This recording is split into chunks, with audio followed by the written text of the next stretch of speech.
What's going on, everybody? Welcome back to my channel, Let's Talk Tottenham. And today we're going to be looking at a couple of articles that have come out in the last couple of days about Spurs and from Spurs. But before we do anything, as a Spurs fan, you know Auder es facer, but on the YouTube platform, it's Auder est amare, my friends. So please like this video, subscribe to my channel, and yeah, share it if you could. If you got friends, family, anyone who also loves Tottenham and would love to talk about it, please send them here. I would love to see them and hear from them. But yeah, so the first article I wanted to look at today comes from The Athletic. May 27th, it came out from Charlie, I'm going to botch this name, Eccleshare and Tom Warville. And the question is, at the top of the screen, is Harry Kane really in decline? And they've got some interesting things in here. I'll leave a link in the description so that you can find it yourself. But a couple things that stuck out to me. First of all, obviously they talk about where Harry Kane's touches on the field have been, and you know how they've moved backwards really since 2017, 2018. And they show here that, you know, in the season where he had 30 goals, 61% of his touches were in the final third. And then they look at as well Pochettino versus Mourhino, and I mean it's kind of crazy, 10% difference in terms of Harry Kane's touches being in the midfield instead of the final third. And you have to imagine that's going to have a huge impact on the number of goals he's scoring, because if he's part of the build-up and not the end of the play, he's not going to be able to teleport to the final third and score those goals. So anyway, that was super interesting. Another thing that I thought was interesting as well is they talk about who's assisted Kane. And these are, you know, people that are making passes and he's scoring the goals. And check this out down here. These are the total assists he had in 15-16, back when this kit was still being worn. They had 17 assists for Kane, 18 to Kane, 22, and then this fall off, 10 last season. And then 5. It's just crazy. The other thing, too, that they note is players marked with an asterisk have left the club. Look at this. Christian Eriksen had the most. He gone, right? You have Trippier, 10. He gone. And I love this, too. Nasser Chadli has won. Dembele Musa has won. And Serge Aurier has won. I mean, it just shows that we are not the team that we were a couple of seasons ago, and that makes a huge difference, especially for a striker like Kane. He's got to get the service, and I think that's huge. One of the cool things as well that they showed are some of the pass types that Kane attempts, and they talked about the most common that he does in open play, and you can see those here. The blue are completed, the red are incomplete. But check this out. So then it also shows, like, this distinguishes Kane from other strikers. And I don't know about you, but I love watching these passes that he does sometimes, these long balls that are just absolutely beautiful. And I feel like he hits them most of the time, but apparently he only hits 41% of them, when usually when these types of balls are played, they're completed 73% of the time. So yeah, he's definitely playing more of a build-up role in these kinds of passes, and he's a striker. He's so clinical in the box. That's where he needs to be. So I think that's huge. And then the last part of it too, they talk about his health. And it says, looking at the bigger picture, Kane was available for 90% of Tottenham's Premier League matches from the start of the 14-15 season until January 1st of this year. And that seemed high for me, but I guess it is what it is. And yeah, I mean, he's been playing so many games, and that's the big takeaway, I think, for me. He's averaged 45 games in all competitions. When you add England matches to that, it's an average of 53. And yeah, in the season of 17-18, he played 59 matches. And he's 26 years old, but I think it's just too much. This is a guy that is so valuable when he's healthy, that I feel like you have to keep him healthy. So yeah, to answer the question, is Harry Kane on the decline? I think, you know, personally, I I think you have to point to like a specific part.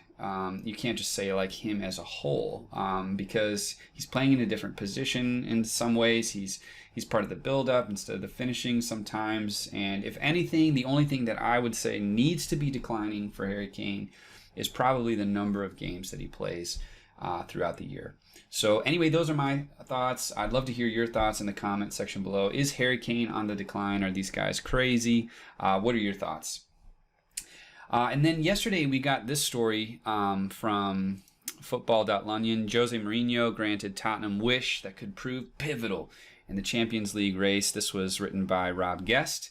And yeah, I remember when he made this statement. I cannot complain. Again, I repeat, and I think I'm going to be repetitive. I would love to be on the 1st of July. I would love to be in pre-season. I would love to be working with Harry Kane, with Sissoko, with Sonny. But that's not possible, and we have 3 long months to go. In fact, I'll put a link in the video, in the description of the video where he says this. And I remember him saying, like, I wish, we could just skip to July 1st. And I was so frustrated when he said it, because I felt like, dude, I'm thinking that, and that's because I'm sitting here, like, in my chair, not in your chair. Like, you're supposed to be the special one, dude. You got to figure this out.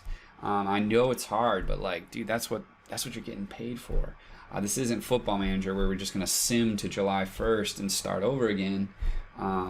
And yeah, but then, like, not long after that, maybe he's got some special magic genie or something like that, because wish is almost completely granted. It's June 1st, not July 1st, but play doesn't start until the 17th, and I know they're not playing on the 17th, but still, it just seems like, wow, there is potential for Spurs to really show themselves. I know he said that everyone is more fit and things like that. So, but yeah, I would love to ask you, what are your expectations for Spurs when they come back later this month? My expectations, if I'm honest, they're not too high. When I saw Harry Kane, he did an interview with Spurs TV, said something like they need 7 to 8 wins out of 9, and I would love that. Who wouldn't love that? I would love 9 out of 9, but I think it could be a tough ask, especially he hasn't played soccer in 6 months. Kind of Jedson and Stevie I haven't really seen too much of in terms of playing with or getting that connection, but obviously I've been watching them play and been long enough without a game, and especially when you've got some top players who are new to the club and you want to be on the pitch with them. He hasn't even played with Bergwijn yet. Like, he mentions that, and I was like, wait, what? How is that even possible? But it makes sense. He was signed after Harry got injured, and yeah, so I guess I would say my expectations, looking at the rest of the schedule, realistically, 5-2-2. That's what I've got it at. I think we could get 5 wins and 2 draws.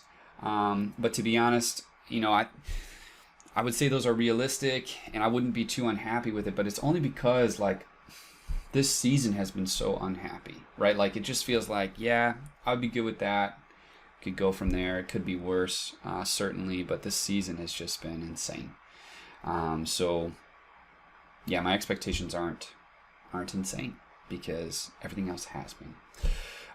Lastly, the club made an announcement today introducing their 2020-2021 training wear collection, and they've made that available. And I've had some luck, but also not luck with showing some of them. But here's some of the pictures, and whatever. It's just my opinion, but personally, I actually really like the colors and the look of the clothing. But the tagline, dude. What is that? It is your birthday period. Statement of fact. Not even an exclamation point? Did Dwight Schrute come up with this? Yeah, I just feel like, dude, this is just so, like maybe they were in quarantine for so long and, like, forgot, and they're like, oh, that's due today, that kind of thing, because it just seems kind of lame, if I'm being honest. But I do love that the colors are, yeah, you think of Spurs women, and the men's team and such. It's just a good combination. It looks nice. And yeah, then I think I'll see if this is working. Yeah, it's just sometimes it works, sometimes it doesn't. There it is. I just wanted to point out, I like the look of everything, especially the travel jacket. I think looks really sharp. But even the warm-up, I'm kind of partial to the gold. I would really rather see gold than like a yellow like that. I mean, who cares?